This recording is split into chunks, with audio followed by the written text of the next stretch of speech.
Dear students, last video में हमने आपको सीक्वेंस ऑफ टेंस के बारे में पढ़ाया था और हमने वीडियो लंबे ना होने की वजह से कुछ ही नियम के बारे में आपको बताया, कुछ का दो ही नियम के बारे में आपको बताया था। आज कुछ और इम्पॉर्टेंट रूल्स हम लेकर के आए हैं, उसको आप लोग देखिए, समझिए और पढ़िए, और नोट्स अगर जो आप लोग बना रहे हो तो उस पर इंडिकेट करिए। तो आज जो है तो हम सीक्वेंस ऑफ टेंस के कुछ नए नियम लेकर के आए हैं, उसको आप कायदे से समझिए। रूल नंबर थर्ड, जो रूल नंबर थर्ड है वो हम आज आपको बताने जा रहे हैं। उस दिन दो मैंने बताया था और वीडियो लंबा ना होने की वजह से मैंने आगे के नियम नहीं आपको बताए थे, तो रूल नंबर थर्ड, लेकिन आज हम इसको लिखते फर्स्ट ही हैं, ठीक है। तो रूल नेक्स्ट रूल जो है तो उसमें क्या है कि अगर जो हमारी प्रिंसिपल क्लॉज में लेस्ट का प्रयोग हो, और लेस्ट किसकी तरह यूज हो? कंजक्शन की तरह यूज हो। लेस्ट किसकी तरह यूज हो? कंजक्शन की तरह यूज हो। तो हम सबऑर्डिनेट क्लॉज के फिनिट वर्ब के पहले शुड का यूज करते हैं। किसका यूज करते हैं? शुड का, क्योंकि रूल होता है, ये रूल नेसेसरी होता है कि जहां कहीं भी लेस्ट लगा होगा तो वहां पर शुड का यूज जरूर होगा। वहां पर किसका यूज जरूर होगा? शुड का यूज जरूर होगा। तो जैसे सेंटेंस, एक बार हम रूल लिख देते हैं इसको। Rule number third, rule number third क्या है हमारा कि अगर जो प्रिंसिपल क्लॉज किसी भी टेंस में हो, जरूरी नहीं कि केवल प्रेजेंट या फ्यूचर में ही हो, किसी भी टेंस में हो, तो जैसा होगा उसमें उसी के अनुसार जो होता है फिनिट वर्ब यूज हो जाती है। इतनी चीज़ आप दिमाग में बिठा लीजिए। अगर जो प्रिंसिपल क्लॉज हमारी प्रेजेंट या फ्यूचर में है तब हमारी मेन वर्ब जो होगी तो वो हमारी फर्स्ट फॉर्म में हो सकती है, और अगर जो पास्ट में है तो वो हमारी सेकंड फॉर्म में हो जाती है। तो वही चीज़ प्रिंसिपल क्लॉज, वो तो डिपेंड करता है कि किस प्रकार का आपका टेंस है, उस पर डिपेंड करता है मेन वर्ब को यूज करना। तो प्रिंसिपल क्लॉज जो है हमारी वो प्रेजेंट या फ्यूचर या पास्ट में है। आफ्टर दैट, और उसमें प्रिंसिपल क्लॉज और कंजक्शन का यूज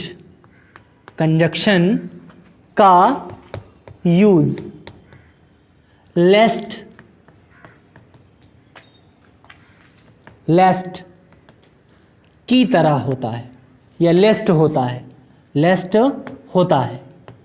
और जिस प्रिंसिपल क्लॉज, यहाँ पे क्लॉज शॉर्ट फॉर्म में, और कंजक्शन, प्रिंसिपल क्लॉज और कंजक्शन, जिसमें कंजक्शन का यूज जो कि लेस्ट होता है,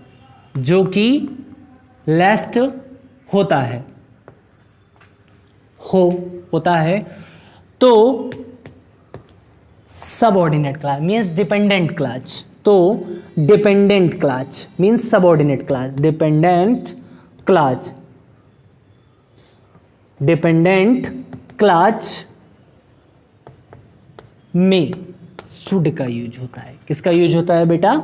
शुड का यूज होता है। ये रूल होता है, पेपर में भी पूछा जाता है आपके। लेस्ट लगा देंगे, बाकी का सेंटेंस छोड़ देंगे, आपको उसमें ये चीज़ ध्यान दे दीजिए। ये 10th क्लास के बच्चे जो हैं उनके लिए ये टॉपिक बहुत ही ज़रूरी है। जो 10th क्लास के बच्चे हैं उनके लिए बहुत ही टॉपिक इम्पॉर्टेंट है। इसको आप लोग कायदे से समझिए और कायदे से पढ़िए कि अगर जो प्रिंसिपल क्लॉज को, प्रिंसिपल और सबऑर्डिनेट क्लॉज को लेस्ट से जोड़ा जाए, किससे जोड़ा जाए? लेस्ट से जोड़ा जाए, देन शुड का यूज जरूर होगा। किसका यूज जरूर होगा? शुड का यूज जरूर होगा। तो जैसे आई लेवर का मतलब हो जाता है बेटा कठिन परिश्रम करना या परिश्रम करना। आई लेवर, लेस्ट,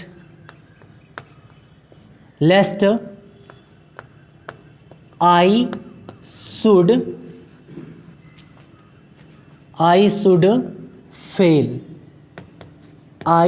फेल। लेस्ट का मतलब समझते हो आप? लेस्ट का मतलब हो जाता है जिससे कि नहीं। लेस्ट का मतलब क्या हो जाता है? जिससे कि नहीं। लेस्ट का मतलब क्या हो जाता है? ये, जिससे कि नहीं, मतलब आई लेवर लेस्ट आई शुड फेल, मीन्स मैं परिश्रम करता हूं ताकि, लेस्ट मीन्स जो कंजक्शन जुड़ा होता है सो दैट, इसमें ना तो मे का यूज होता है, ना तो माइट का यूज होता है, और ना तो किसी अदर कंजक्शन का यूज होता है। जब लेस्ट लगा होता है तो शुड जरूर यूज होता है। लेस्ट आई शुड फेल, ताकि मैं फेल ना हूं, मैं कठिन परिश्रम करता हूं या मैं परिश्रम करता हूं ताकि मैं फेल ना हूं, असफल ना हूं। समझ में आई बात? अगला एक सेंटेंस और बता देते हैं, जैसे आई विल नेवर, ये तो जैसे हमारा था प्रेजेंट में, इसको कर दिया मैंने पास्ट में। I will never, I will never lest I should fail, lest I should fail, बस कुछ नहीं। मैं कठिन परिश्रम करूंगा ताकि मैं असफल ना हूं, जिससे कि मैं असफल ना हूं। चाहे तो बोल दीजिए ताकि, चाहे तो आप बोल दीजिए जिससे कि नहीं। समझ में आई बात? तो I will never lest I should feel, चाहे तो ये बोल दीजिए और चाहे तो आप यहां पर I never lest I fail. मैं कठिन परिश्रम करता हूं ताकि मैं फेल ना हूं, मैं कठिन परिश्रम करूंगा ताकि मैं फेल ना हूं। ये फ्यूचर पे डिपेंड, ये हमारा प्रेजेंट है। ठीक है बच्चा? अगला नेक्स्ट रूल नंबर 4, अगर जो प्रिंसिपल क्लच, रूल नंबर 4 क्या है? प्रिंसिपल क्लच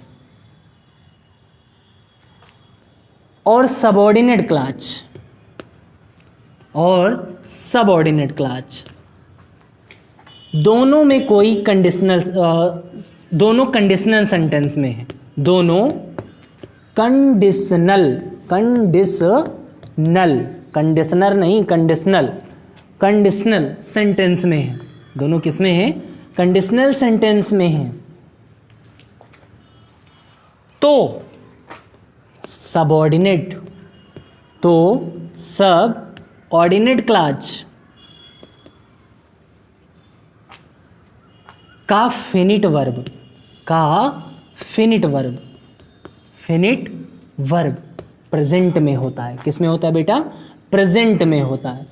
तो सबऑर्डिनेट क्लच का फिनिट वर्ब किस में होता है? प्रेजेंट में होता है। ये रूल होता है, ध्यान दीजिएगा। जैसे सेंटेंस लिखा है, सेंटेंस हमारा क्या लिखा है? I will be very happy, I will be very happy, I will be very happy if you attend in my function, in my function. जैसे ये सेंटेंस लिखा है, I will be very happy if you attend in my function. मैं बहुत खुश हूँगा यदि तुम मेरे वहाँ फंक्शन को अटेंड करोगे, तुम मेरे वहाँ किसी कार्यक्रम में उपस्थित होगे, तब मैं क्या होऊंगा? बहुत ही प्रसन्न होऊंगा। तो इसमें क्या हो गया? देखो यू लिखा है, यू के बाद में अटेंड लिखा है, मीन्स अटेंड का मतलब हो जाता है फर्स्ट फॉर्म, और जिसमें फर्स्ट फॉर्म लगती है, केवल फर्स्ट फॉर्म लगती है, ठीक है, that form is related by present indefinite tense. That form is related by present indefinite tense. Neither any other types of sentence, neither any other type of tense. It is only related by present tense. ये किससे related होती है? Present tense से। If you attend in my function. देखो conditional sentence क्या मतलब होता है? शर्तवाचक वाक्य या शर्त सूचक वाक्य जिसमें कोई कंडीशन बताई जाए, उसको बोला जाता है कंडीशनल सेंटेंस। इसमें इफ जरूर लगा होता है, इफ लगा होता है या फिर वेदर लगा होता है। किसमें? इफ या फिर वेदर लगा होता है। नेक्स्ट, पीसी में कोई यूनिवर्सल ट्रुथ, यूनिवर्सल ट्रुथ या फिर हैबिचुअल एक्शन, हैबिचुअल एक्शन या करेक्ट इवेंट या फिर करेक्ट इवेंट को बताया जाए, बताया जाए तो सबऑर्डिनेट क्लॉज में सब ऑर्डिनेट क्लास में किसी भी तरह की चेंजिंग नहीं होती है, no change. Subordinate class no change, तब उसमें सबऑर्डिनेट क्लास में किसी भी तरह की चेंजिंग नहीं होती है। ध्यान दीजिएगा, जैसे लिखा है my teacher, my teacher, my teacher says that 2 and 2 makes 4, ठीक है। 2 and 2 makes 4। अगला एक sentence, you said to me the sun that the sun rises in the east। You said to me that the sun rises in the east। देखो you sad, अभी मैंने बताया एक rule होता है बेटा। रूल क्या होता है, एक और हम नेक्स्ट रूल आपको बताते हैं कि अगर जो प्रिंसिपल क्लास हमारी पास्ट में है तो सबऑर्डिनेट क्लास भी पास्ट में ही होगी, ये नियम होता है। अगर जो प्रिंसिपल पास्ट में है तो सबऑर्डिनेट भी किस में होगी, पास्ट में। लेकिन यहाँ पर देख लीजिए, यू सैड टू मी, यहाँ पर तो ये पास्ट में है, लेकिन फिर भी मैंने राइजेज लिखा है। क्यों लिखा है, क्योंकि यूनिवर्सल ट्रुथ है। सन पूर्व में उगता था, उगता है, उगता रहेगा, ये यूनिवर्सल ट्रुथ है, पूरे ब्रह्मांड का सत्य है ये, तो इसीलिए ये हमारा यूनिवर्सल ट्रुथ है, तो इसमें किसी भी तरह की चेंजिंग नहीं होगी। 2 2 4 होते हैं, तो 2 और 2 4 होते हैं, तो होते हैं कन्फर्मली 4 होते हैं, ठीक है। तो इसी वजह से ये क्या हो गया, ये भी हमारा ट्रुथ है।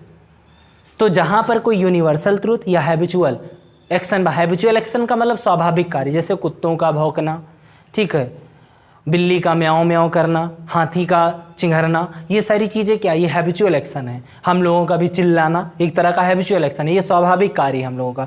तो वहाँ पर ऐसी कोई चीज़ें आ जाती हैं तो वो सारी चीज़ें हमारी क्या हो जाए, तो उसमें किसी भी तरह की चेंजिंग नहीं की जाती है, चाहे वो हमारा सबऑर्डिनेट क्लास में हो, चाहे वो हमारा प्रिंसिपल क्लास में हो। Thanks for watching my this video.